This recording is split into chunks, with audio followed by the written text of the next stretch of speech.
Hi అండి.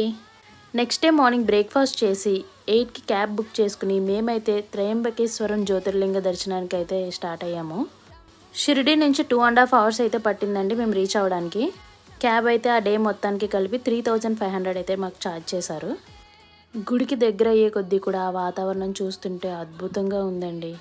ఇలాంటి ఒక వాతావరణంలో మేము ట్రిప్కి వచ్చినందుకైతే మేము చాలా హ్యాపీగా ఫీల్ అవుతున్నాము. క్లైమేట్ ఇలా ఉంటుందని ఎక్స్పెక్ట్ చేసి మేము ముందే దానికి తగ్గ ఏర్పాట్లు అయితే చేసుకుని వచ్చాము. అంబ్రెల్లాస్ అయితే క్యారీ చేసాము. గుడికి దగ్గర ఇలా శివనామాలు పెడుతుంటే అందరం పెట్టించుకున్నాం. అయాన్ కూడా పెట్టించుకున్నాడు.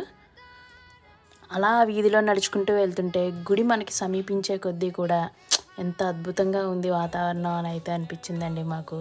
హరహర మహాదేవ్. నిజంగా చెప్తున్నాను, నా జీవితంలో ఇలాంటి ఒక అద్భుతమైన టెంపుల్ని అయితే ఇప్పటి వరకు నేను చూడలేదు. శివుడికి సమర్పించడానికి ఇలా పువ్వులు అయితే తీసుకుని మేము కూడా దర్శనానికి అయితే బయలుదేరాం.